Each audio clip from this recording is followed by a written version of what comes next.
Marcos, capítulo de número 10, versículo 35 a 45.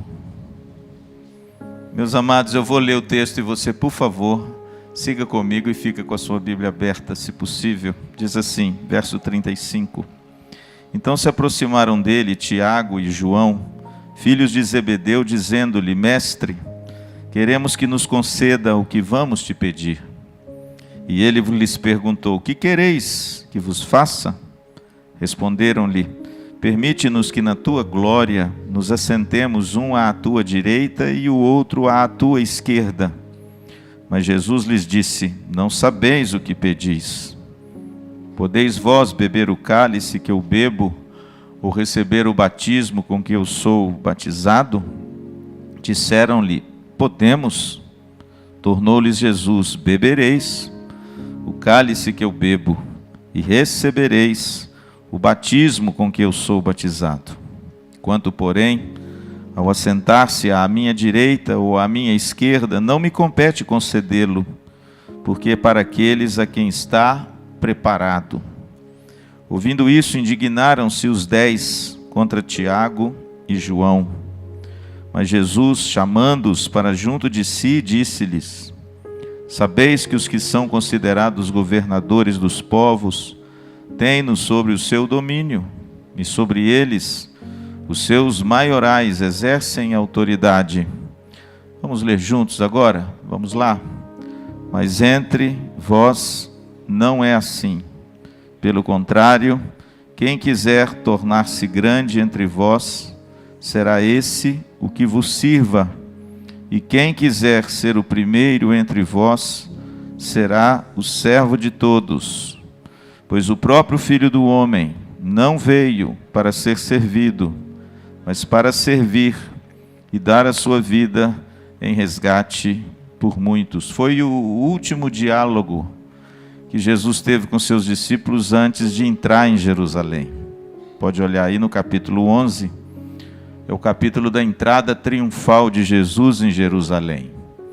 E o último discurso, a última conversa que Jesus teve com seus discípulos, os seus discípulos estavam interessados em ter um lugar de honra. O ser humano é assim. O ser humano sempre quer a proeminência. O ser humano sempre quer os primeiros lugares. O ser humano sempre quer, de repente, ter o seu nome conhecido e perpetuado pelo fato dele ser elevado a lugares de honra. E eles perguntaram isso para Jesus. Eles disseram: Senhor, permite-nos que na tua glória nós nos assentemos um à tua direita e outro à tua esquerda. Era o lugar de honra de um convidado. Naqueles dias, o anfitrião ficava na cabeceira. A gente vê isso em casas antigas até hoje, Você vai almoçar na casa do vovô, no domingo, quem fica na cabeceira? Vovô Antônio, Ele fica lá na cabeceira e os filhos, os netos, todos ao seu redor. E naquele tempo era assim também. Só que naquele tempo, o anfitrião, ele escolhia os seus lugares, E geralmente, os lugares à direita e à esquerda do anfitrião estavam reservados às pessoas importantes, aquelas que o anfitrião queria honrar e que o anfitrião queria colocar no lugar de destaque. E o interessante é que eles então pediram a Jesus esse lugar de destaque. E Jesus então, ele responde a isso, com uma pergunta. Isso é muito comum em Jesus. Jesus usava esse método. Ele não respondia, mas ele perguntava. E o versículo de número 38, Jesus diz: Olha, será que vocês vão poder beber o cálice e receber o batismo com que eu beberei e serei batizado? Jesus aqui não está falando de cálice de bebida. Jesus aqui está falando do cálice da dor e do sofrimento. Será que vocês serão capazes de passar por aquilo que eu passarei? Será que vocês poderão beber esse cálice da ira de Deus, que eu beberei até o fim? E o interessante é que a resposta despretensiosa deles, no verso 39, como quem não entende bem o que está sendo dito, diz assim: podemos. E aí Jesus, ele repete para eles: olha, na verdade vocês vão beber esse cálice. É claro que o cálice que os discípulos beberam não foi tão doloroso como o cálice de Cristo, mas de certa feita todos os discípulos de Cristo morreram martirizados, menos o apóstolo João. Então, de certa feita, todos eles participaram desse cálice que Jesus bebeu. E no verso 40, Jesus diz: olha, porém, ao assentar-se à minha direita ou à minha esquerda, não me compete concedê-lo, porque é para aqueles a quem está preparado. É da soberania de Deus elevar e demitir. É da soberania de Deus elevar o homem e destruir o homem. É da soberania de Deus colocar o homem em lugares de honra, mas também, às vezes, levá-lo a um lugar de desonra. O interessante é que o apóstolo Paulo, aos Filipenses, ele diz: eu aprendi a viver contente em toda e qualquer situação. E lá ele fala isso de forma muito tranquila: eu tanto sei estar honrado, como sei estar humilhado. Eu tanto já experimentei fartura, quanto escassez. Tudo posso naquele que me fortalece. É o que Jesus está dizendo aqui. Deus é aquele que eleva o homem, mas tome cuidado para você não querer elevar-se a si mesmo. Essa é a resposta. Toma cuidado para você não buscar aquilo que é parte da soberania de Deus. Tome cuidado para você não entrar numa esfera que não compete a você, mas compete ao Senhor. Porque a Bíblia diz que Ele exalta e Ele abate quem Ele quer. Ele levanta e Ele derruba quem Ele quer. E muitas vezes, quando o homem procura os seus lugares elevados, ele encontra o chão. A maioria das vezes. E essa foi a resposta de Jesus aos seus discípulos: olha, não me compete esse lugar compete ao Pai. A soberania de Deus é aquela que eleva quem Ele quer e também abate quem Ele quer. E Jesus, então, falando isso, houve um constrangimento entre os 10, versículo 41. Ouvindo isso, indignaram-se os 10 contra Tiago e João. Todas as vezes que o homem busca lugares de honra por si mesmo, ele causa uma injúria nos outros homens. Veja que os 10 discípulos ficaram indignados contra Pedro e João. Talvez a pergunta subentendida no texto é o seguinte: no que eles são melhores do que nós? Por que eles querem algo diferente de nós? Por que eles estão pleiteando uma honra que também nós, de certa feita, temos direito? Isso é uma das consequências de alguém que busca a todo custo o lugar de proeminência. Ele deixa sempre um rastro de indignação e dor atrás dele. Ele sempre fere as pessoas que estão ao seu redor. Muitas vezes a sua busca desenfreada por lugares de poder e domínio deixam atrás dele um rastro de dor, tristeza e indignação. Espero que não seja assim com você. Espero que a sua vida não seja pautada nesse tipo de busca desesperada por lugares proeminentes e elevados. Mas espere em Deus e faz o bem, que Deus, se for servido, coloca você lá. Amém? Ou não. Veja que os 10, verso 41, ficaram indignados contra Tiago e João. Quem eles pensam que são? São melhores do que nós?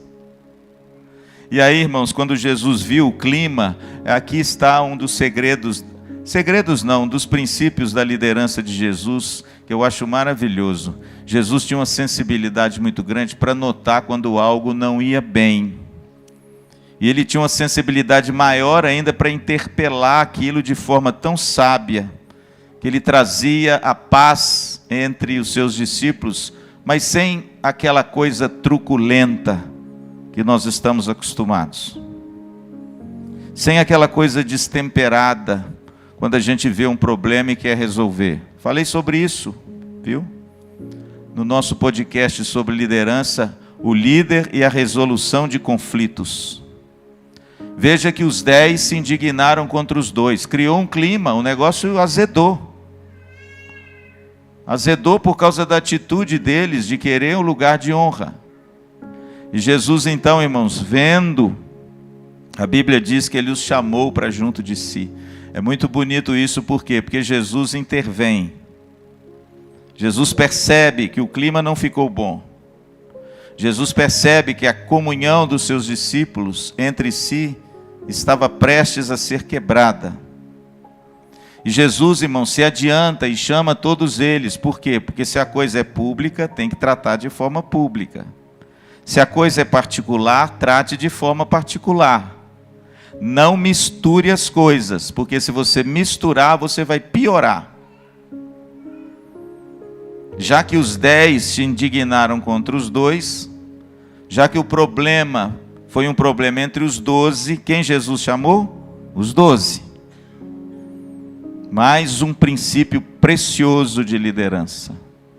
Não traga à luz aquilo que foi feito particularmente. E aquilo que foi realizado publicamente, trate publicamente. Vocês lembram de Neemias? Neemias, quando trata o assunto lá no capítulo 5, nós estamos estudando aqui na escola, os protestos de várias naturezas do povo. Primeiro ele vai naqueles a quem o protesto é dirigido. Fala com eles, exorta aqueles homens. E pelo fato de estar envolvido todo o povo, depois ele convoca uma assembleia. Para quê? Para colocar tudo em pratos limpos. Veja, querido, que Jesus aqui, ele chega e chama os seus discípulos e ele faz uma comparação. Jesus fazia muito isso. Jesus primeiro, ele trata dos governos humanos, dos domínios dos governadores deste mundo, dos maiorais que exercem a sua autoridade. Jesus não está dizendo que eles são errados, mas Jesus está dizendo que a natureza deles é diferente da igreja. Jesus não está negando os Césares, mas Jesus está mostrando aos seus discípulos que a liderança e o governo da igreja não pode ser igual a eles, por causa de uma palavrinha simples que está no verso 43. Mas entre vós não é assim. O problema é quando entre nós é assim. Esse é que é o problema. O problema é quando a gente teima em implementar um governo e uma liderança, seja em qual área que for, como os dominadores desse século, como os governantes desse mundo, como aqueles que querem exercer o domínio, como aqueles que querem ser os maiorais. Olha no seu texto a palavra maioral. A palavra maioral aí é a palavra déspota. Quem é o déspota? É aquele que tem um domínio e o poder absoluto sobre tudo. Nesse aspecto, o único déspota, meu presbítero, que existe é Deus. Ele tem o poder e o domínio absoluto. Mas, irmãos, nós não podemos tê-lo. Não é bom, não é lícito, não é algo saudável o ser humano buscar ter o domínio, o poder e querer ser maioral sobre todos os outros. E Jesus então no verso 43, usando a comparação, ele agora de forma habilmente usa o contraste. Mas entre vós não é assim. E aí ele enfatiza mais o contraste ainda, ele diz, pelo contrário. Eu acho que se os pastores e líderes de igrejas das mais diversas denominações observassem esse texto com mais cuidado, talvez a liderança deles fosse melhor. Talvez a organização eclesiástica da sua denominação fosse melhor. Talvez a sua forma de liderar fosse melhor, porque se aproximaria daquilo que o Senhor Jesus espera e deseja para a sua igreja. Mas sabe qual é o problema? Imitam demais os governantes desse mundo.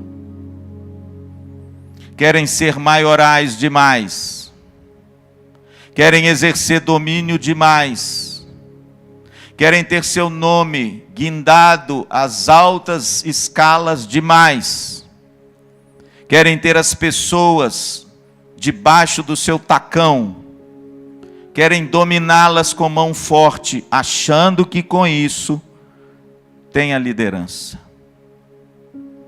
Mas Jesus, irmãos, ele vai diametralmente ao contrário. Ele diz, mas entre vós não é assim. Notem bem, Jesus não está desdenhando dos governos humanos. Jesus simplesmente está dizendo que a natureza do governo e a liderança da igreja é diferente. É diferente.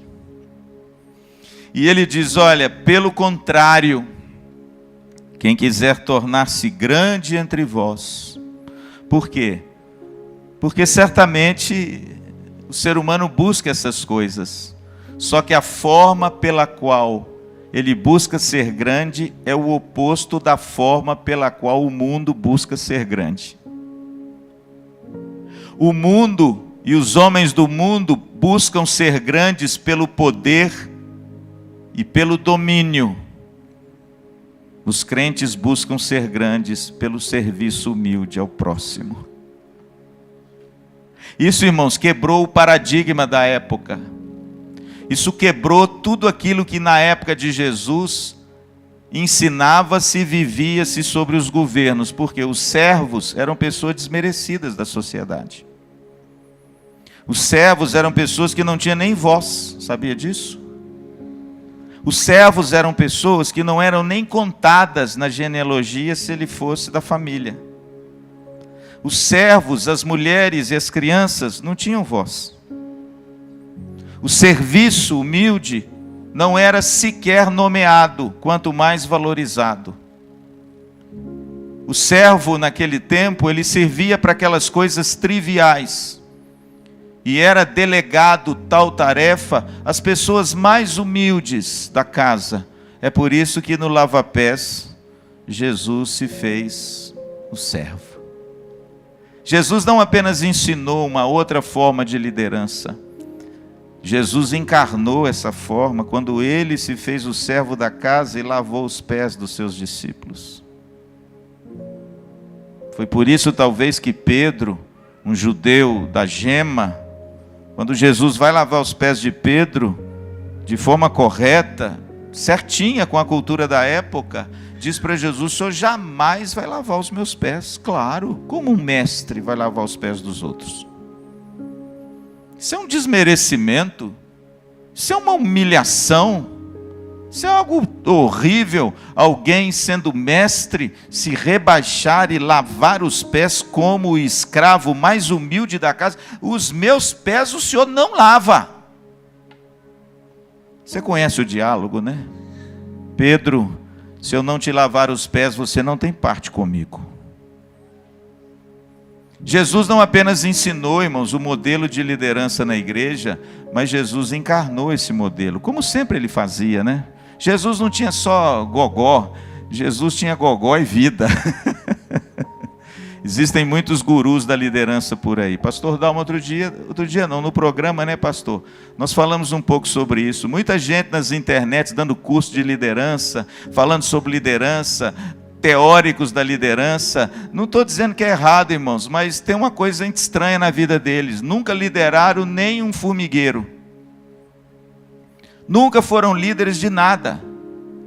Nunca tiveram ao seu redor um grupo de pessoas pelo qual a teoria da sua liderança pudesse ser sido colocada em prática. E quer saber? Cobram um dinheiro fenomenal para dar cursos em empresas. Só que eles mesmos nunca lideraram nada.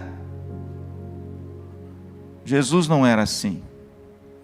Tudo aquilo que Jesus ensinava com as suas palavras, Jesus experienciava com as suas atitudes. Jesus nunca falou algo que ele mesmo não viveu e não realizou. Até aquilo que Jesus dizia a respeito de si mesmo, né? Quando ele dizia, por exemplo, eu sou a luz do mundo, Aquele que me segue não andará nas trevas. Ele não só dizia que era a luz do mundo, logo em seguida ele deu vista aos cegos. Ele dizia: eu sou o pão vivo que desceu do céu. Todo aquele que comer da minha carne come a verdadeira comida. E ele, vendo as multidões, se compadeceu delas. E o texto diz que com 5 pães e 2 peixes, ele matou a fome de 5.000 homens, e ainda sobraram 12 cestos cheios. Não, irmãos, Jesus é aquele que, ele não apenas ensina a mim e a você sobre liderança em qualquer esfera que você se situa, porque para mim o grande manual de liderança não está nos teóricos da liderança secular, está na Bíblia. A Bíblia é o maior manual de liderança sobre a face da terra, até o conceito de liderança e a natureza da liderança, que os teóricos lá fora batem cabeça, nós encontramos resposta na Bíblia. Quem dera se esses homens olhassem para as Escrituras, eles teriam as respostas que eles buscam por si mesmos, mas que a Bíblia nos dá. Outra ocasião eu falo sobre isso, que a gente vai misturar muito. Jesus então, irmãos, ele faz esse contraste, e note que Jesus ele faz um contraste enfático. Por quê? Porque ele fala a mesma coisa 2 vezes. Preste atenção nisso. Versículo 43. Mas entre vós não é assim. Pelo contrário, quem quiser tornar-se grande entre vós, será esse o que vos sirva. Essa é a primeira forma dele dizer a mesma coisa. Você tem o desejo de se tornar grande? Não tem problema, você pode ter o desejo, mas tome cuidado com a forma pelo qual você busca isso. Se você busca isso pelo domínio, se você busca isso pelo poder, se você busca isso querendo ser o maioral sobre todos, a forma que você está buscando ser grande está errada. Estou dizendo na igreja, viu? Não confunda. Ele diz: mas entre vós não é assim. Quem quiser tornar-se grande, eu vou dar para vocês qual é a forma. Será esse o que vos sirva. Você quer ser grande? Seja o servo. Você quer ser reconhecido por Deus? Começa a servir. Descruza os braços e começa a servir. Você quer ser reconhecido e você quer colocado no lugar elevado? Comece bem pequeno, bem humilde, e Deus olhará o seu coração e colocará você no alto. E notem que Jesus reforça essa mesma ideia no verso de número 44. E quem quiser ser o primeiro entre vós, será o servo de todos. Por que Jesus usa agora essa outra comparação? Porque Tiago e João queriam ser os primeiros. O que Jesus está dizendo é o seguinte: vocês querem ser os primeiros? Tá bom. Então a forma de vocês serem os primeiros é vocês servirem a todos. Puxa, que... Ah não, Senhor, e aí não quero não. Eu quero ser o primeiro, mas eu quero ser servido. Eu quero ser o primeiro, mas estar no lugar de honra e todo mundo me servir e eu dominar sobre eles. Não, então essa não é a forma no meu reino e na minha igreja de ser o primeiro. Ser o primeiro é você ser servo. E aí tem uma palavrinha difícil da gente engolir aí. O que está escrito aí? De quem?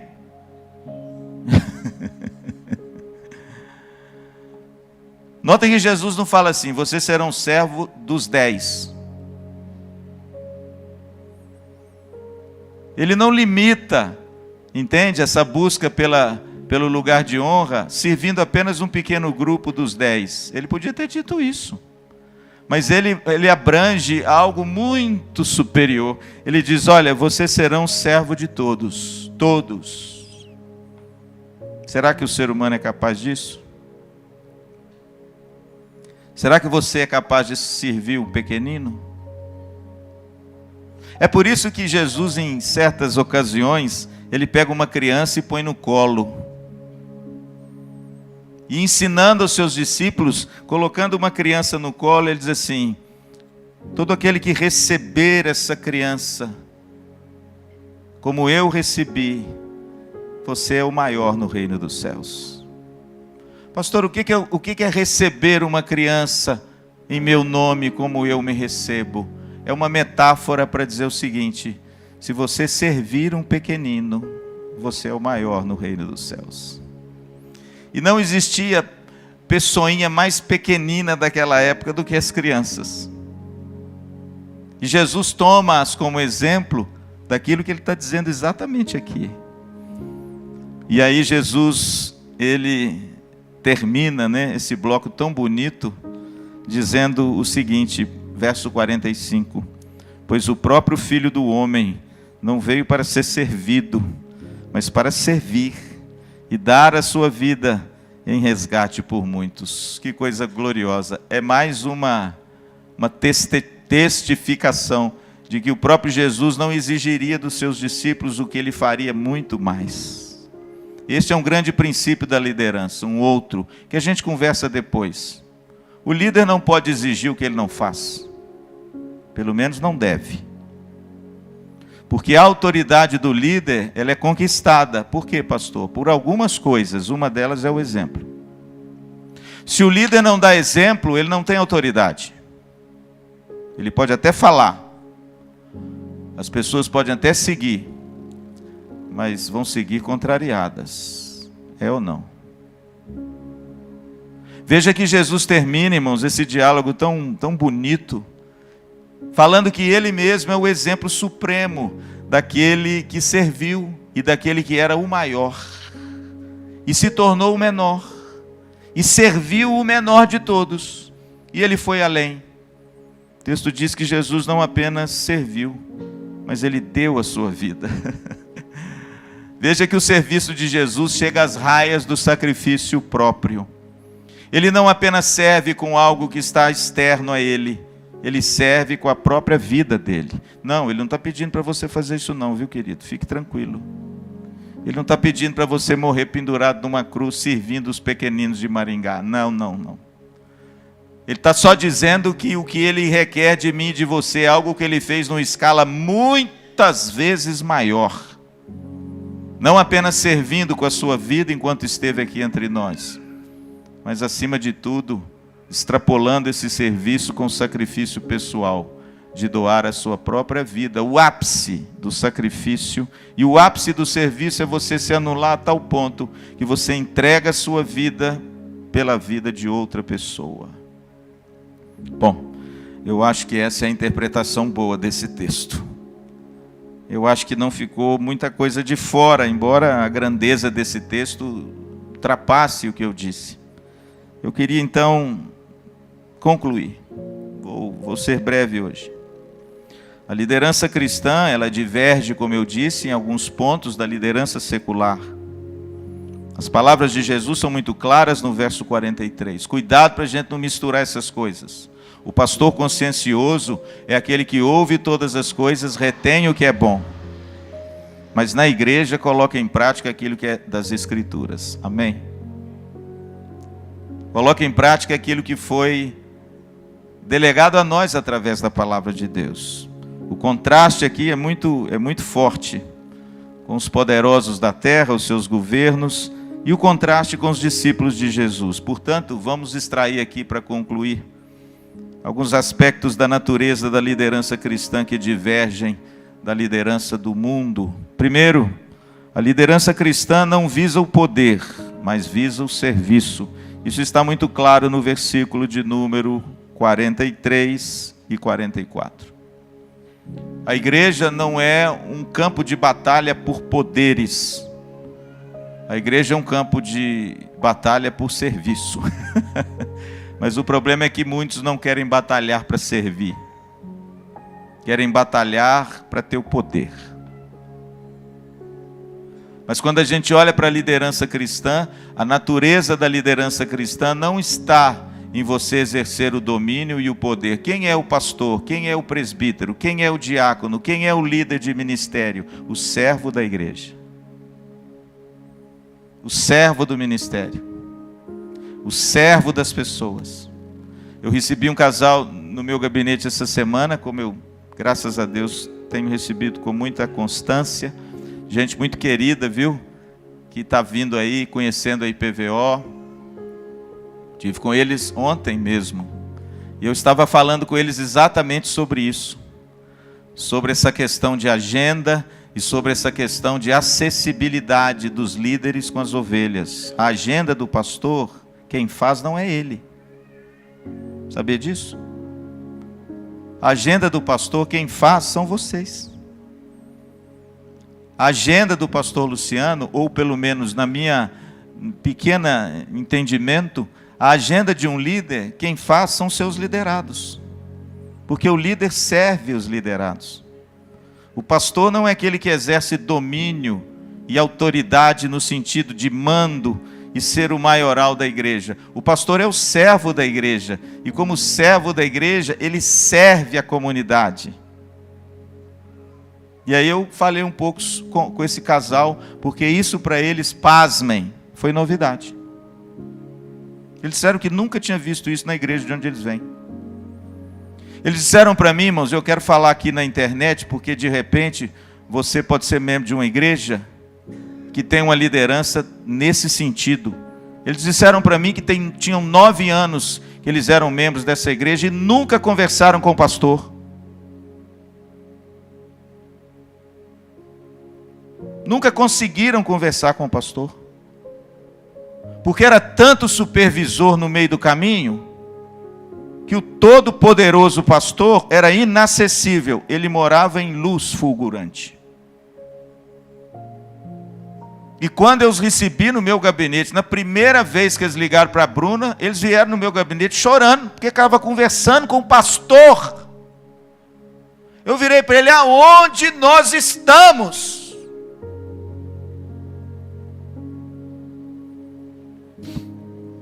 E aí eu disse para eles, com muita alegria, falei: não, queridos, pode ficar tranquilo. Eu não sou perfeito, sou miserável, pecador. A Tereza é muito melhor do que eu. Sou meio doido, faço uns treinos, muito coisa. Vocês me conhecem. Mas olha, a minha agenda é de vocês. Passei meu WhatsApp para ela, ela levou um susto. Ela falou: mas como assim? Esse telefone é do senhor? Eu falei: é meu, minha filha. E outra coisa, você me liga, você manda o WhatsApp para mim, qualquer hora que você quiser. E você quer saber de uma coisa? Eu respondo. E ela, irmãos, como quem sonha, ficou encantada. E eu, irmãos, estupefacto. Sabe por quê? Porque não é isso que eu vejo na Bíblia. O que eu vejo na Bíblia é que aquele que é o maior, ou pelo menos quer ser o maior, é aquele que serve o menor. E falei para ela, e falo para vocês agora, sem nenhum temor: a minha agenda não é minha, a minha agenda é de vocês. E vocês que são minhas ovelhas sabem disso. E se vocês não vêm a mim, você pode ficar tranquilo que eu vou a você. Sabe por quê, irmãos? Porque a gente precisa retornar para a liderança bíblica. Ao invés de querer ser o poderoso, o chefe, exercer o domínio, ser o maioral, você começa servindo. E servindo, Deus vai colocar você lá em cima. Amém? Mas não como alguém que busca o poder, mas alguém que busca servir. Segundo lugar, estou terminando. A liderança cristã, em segundo, ela não se fundamenta no homem, mas ela encontra seu fundamento em Cristo. Versículo 45, Jesus dá o exemplo de quem? Dele mesmo. Pois o próprio Filho do Homem não veio para ser servido, mas para servir e dar a sua vida em resgate de muitos. Não é uma liderança sociológica. É uma liderança teológica, entende? É uma liderança cristológica. O fundamento da nossa liderança e os princípios da nossa liderança não estão fundamentados nos conceitos terrenos e humanos. Ela não é um fenômeno sociológico. A liderança na igreja é um fenômeno teológico. Por quê? Porque ela provém da palavra de Deus. Porque ela é centrada em Cristo. Ele não apenas nos deu princípios, ele exemplificou com a sua própria vida. Portanto, querido, cuidado quando você quer trazer princípios de liderança do mundo e colocar dentro da igreja, sem peneirar se esses princípios não passam por Cristo. Porque se não passar, podem ser excelentes lá, e são mesmo, mas aqui, irmãos, não tem lugar para eles. Por exemplo, você quer ver uma coisa? Eu estudei, veja o podcast, eu estudei sobre liderança muito tempo na minha vida para escrever a minha dissertação de doutorado. E o livro que está publicado, Liderança Pastoral, é da minha dissertação. Ele tem uma biografia vastíssima, que eu estudei muito tempo esse tema. É claro que existem alguns princípios de liderança lá fora que são muito eficazes, são bons. Por exemplo, existe a liderança de alta performance. Você já ouviu isso? A liderança de alta performance, não é, meu presbítero Osmar? Pastor, isso lá fora é bom? É claro que é bom. Quem não quer ter um funcionário, um colaborador, um sócio de alta performance? O nome é até bonito, né? E aí você treina essa pessoa, você equipa essa pessoa, você trata dessa pessoa, você coloca nela as ferramentas necessárias para quê? Para que ela seja um colaborador de alta performance. Aí ele começa a trabalhar, ele começa a produzir, e é claro, ele começa a dar a você o quê? Pode falar sem medo. Lucro, resultado, porque é exatamente isso, irmãos, que é necessário lá.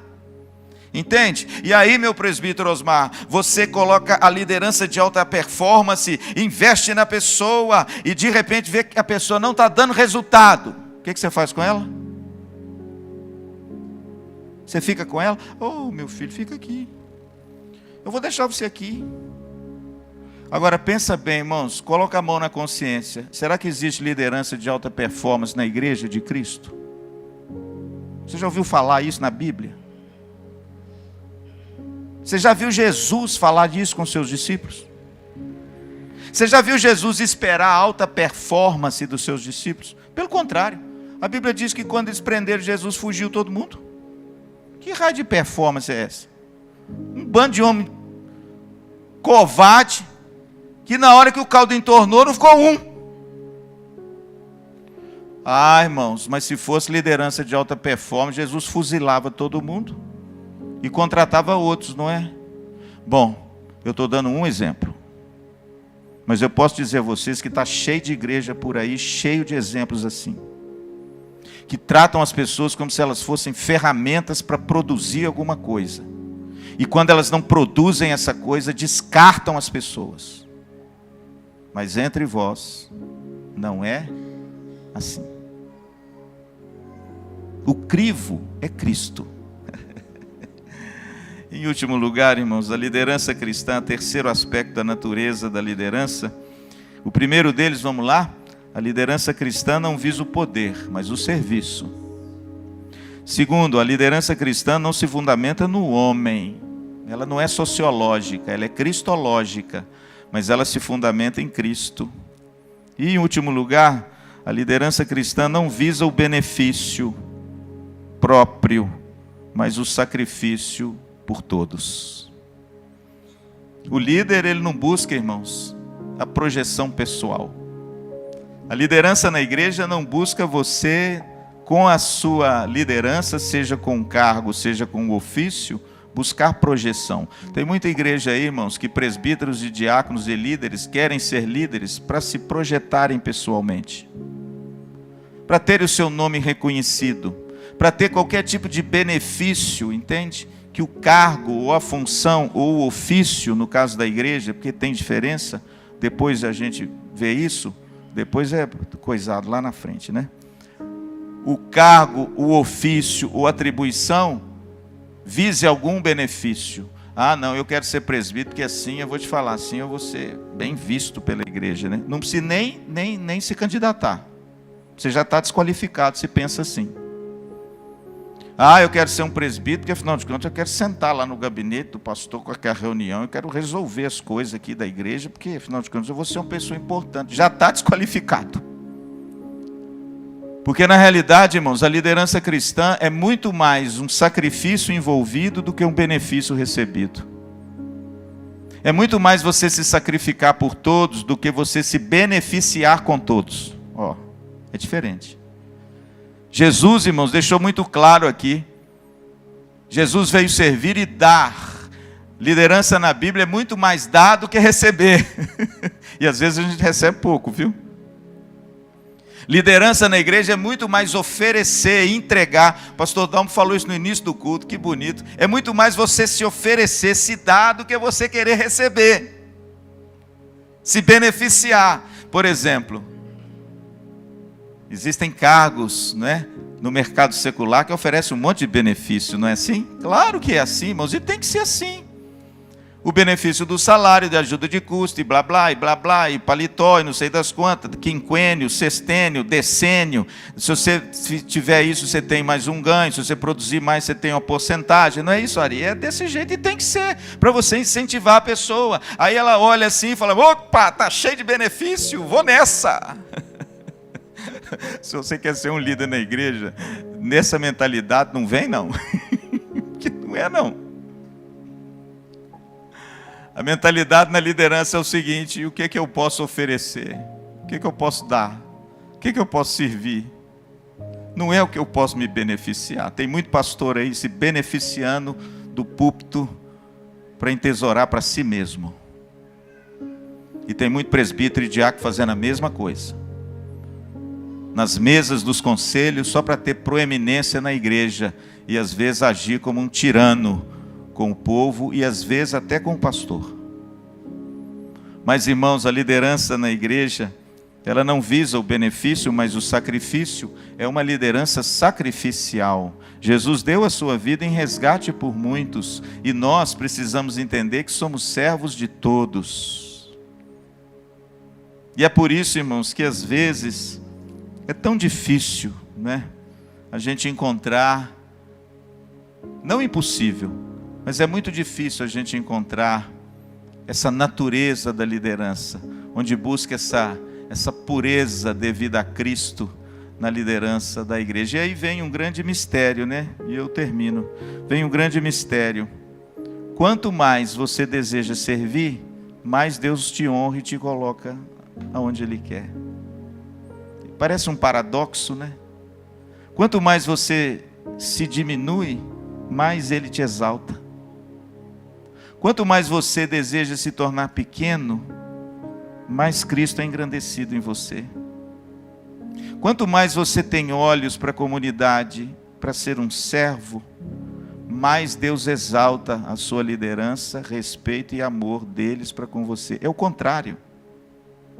Quanto mais você se rebaixa, mais você é exaltado. Sabe quem ensinou isso? Jesus, porque aquele que se humilha será exaltado. Portanto, irmãos, nós temos um grande desafio na igreja. Quando eu digo igreja de Cristo. Qual é, pastor?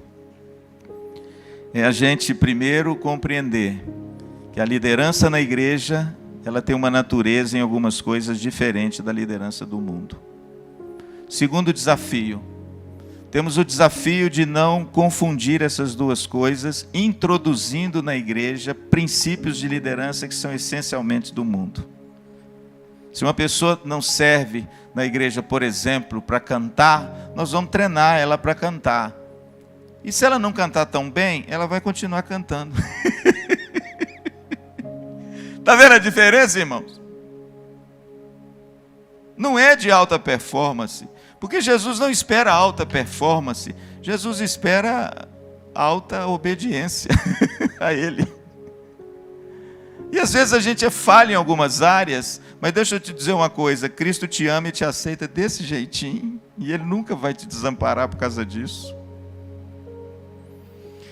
E o terceiro desafio que a gente tem, irmãos, é não tratar as pessoas como ferramentas para a gente chegar onde a gente quer. Não. As pessoas não são ferramentas, elas não são garfo, faca, colher, que você usa porque você quer alguma coisa, e quando elas se quebram, você joga fora. Não, irmãos. A igreja é lugar de que quando uma pessoa é usada num serviço e se quebra, você precisa ir lá e tentar corrigi-la, ajudá-la, colocar de novo ela direitinho. Sabe por quê? Porque não existe lata de lixo no reino de Deus. E por mais que a gente se aprimore, que não é pecado, aliás, eu sou um grande incentivador das pessoas estudarem e buscarem a excelência em tudo que fazem, Mas por mais que a gente busque a excelência, o cristão vê o quanto ele está distante da excelência devida a Cristo. E ele nunca fica ensoberbecido por aquilo que Cristo colocou sobre ele. Sabe por quê? Porque ele conhece a sua natureza e ele sabe que sem Cristo nós nada podemos fazer. Amém? Portanto, meu querido, não é fácil. Liderança é uma arte. Liderança é uma forma de viver. Liderança tem a ver com a sua vida. Numa palavra, liderança é influência. Para o bem ou para o mal. E a minha oração é que os líderes da nossa igreja, da IPVO, sejam uma fonte de influência para as pessoas. Mas influências para o bem. Para que as pessoas se aproximem mais de Cristo. E tenham nelas mais o caráter de Cristo. Com os princípios de Cristo. Amém?